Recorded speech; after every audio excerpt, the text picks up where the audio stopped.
was a member of the First Baptist Church here in Richmond, and that's when he had a religious experience. He was working that day, and all of a sudden, it just all came down on him. And he said that of all the sinners in the world, he believed that he was the worst sinner of all. And from that point on, Jasper embarked on a career as a preacher. Um, he, before the war, he preached in different places. He was primarily a slave funeral preacher. Now, in those days you had restrictions even for black preachers. So he was primarily a slave funeral preacher. And so, and he was in heavy demand. Jasper was kind of tall, had a big forehead. He could romp and stomp and kick up dust and carry on. And people just enjoyed listening to the Reverend John Jasper preach.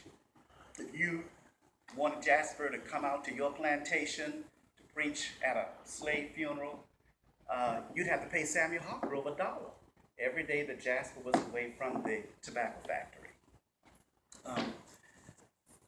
When the war was over and emancipation had come, Jasper realized one of his major goals in life, and that was to have a church of his own. He never had a church of his own, preaching everybody else's church, but not his own. And so after the war was over in 1867, down in what we know to be an abandoned Confederate horse stable or some wooden shanty that was left over after the war. Here in Richmond, the war raged down by the river. And Jasper and 9 friends got together and organized the 6th Mount Zion Baptist Church in September of 1867. As I mentioned earlier, we are wrapping up our 150th year. Okay, the name. How did we get the name? Now you know in those days, as churches were organized, they were organized chronologically. First Baptist, Second Baptist, Third Baptist, First Presbyterian, Second Presbyterian, Third. Some of them can really go and figure out how long it runs. In Richmond, there was already First African Baptist Church. These were pre-Civil War churches. Second African Baptist Church, Third African Baptist Church, Fourth African Baptist Church, Fifth African Baptist. These were all churches organized up to the war. So when 1867 came around in Jasper, just to stay in that chronological running, the 6th Black Baptist Church organized in the city of Richmond. Mount Zion, Jasper said, the Lord told him to call it that in a dream, and that's what he did. 6 for the chronological running, Mount Zion. So we didn't stay here very long, and therefore stable. Jasper was already in his mid-50s. The word was out, John Jasper has his own church now. People were joining the church. And so after a while, we found a small chapel here at 14 West Duval Street, the Duval Street Chapel. And so in the summer of 1869, 2 years later, we purchased this chapel and we moved into it. It held about 200 people. And we were in this building for roughly 13 years or so, 13 or so many years. And it was in this building that the Sun Do Move sermon was introduced.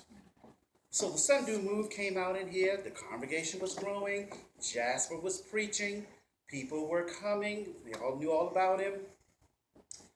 This became too small, couldn't hold everybody because the Sun Do Move was coming and the media was promoting the Sun Do Move sermon. Every time Jasper announced that he was going to preach the Sun Do Move, the newspapers would announce it. Therefore, in 1860s, 1870s, what are you going to do on a Sunday afternoon? You're going to come and hear this sermon that everybody's talking about. So this got too small. They tore it down. Jasper contracted with a black man named George Boyd, who at the time was the only black man in Richmond who had a license to build buildings. And around 1887, 1890, this church opened up, the new 6 Mount Zion Baptist Church. It was new, it was expensive, it had lights, it had a balcony. The newspapers ran articles about it. You know, a black church getting press like this. And we were in this church, we still are in this church. Even though Jasper dies in 1901, several pastors have come along. In 1925, the congregation saw the need to update the church. You know, you have to do that from time to time. Churches have to be fixed up. And so instead of tearing down the Jasper church, we renovated it. We built around it. We expanded it. We created this choir loft that was up here behind us. And so in many ways, the Jasper church still stands in terms of, I call it the box that we're in. And of course, this is what we have today, which is the work of the black architect Charles T. Russell. The sanctuary, of course, has undergone some changes as well.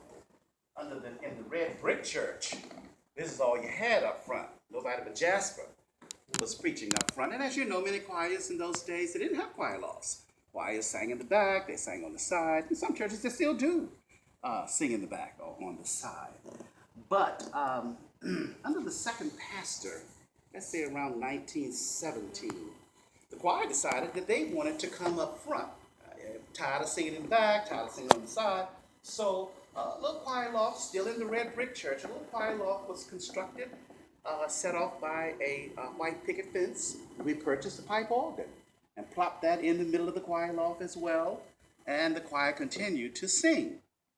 But again, the 1925 renovation that occurred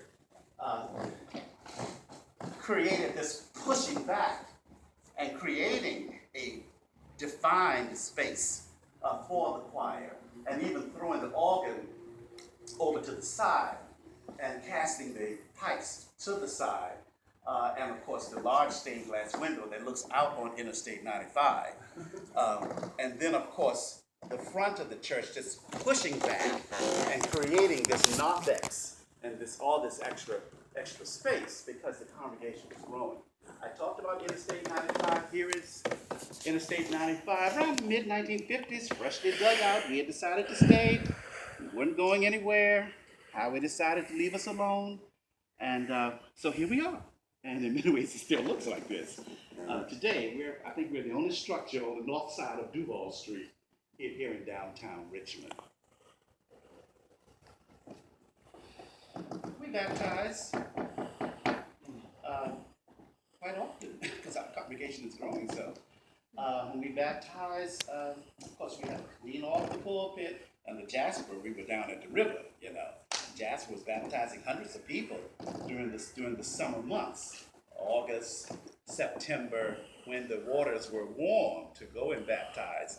You could join in January, December, March, but you didn't get baptized until August when the waters were warm. And of course, down there in the river, Jasper was baptizing hundreds of people.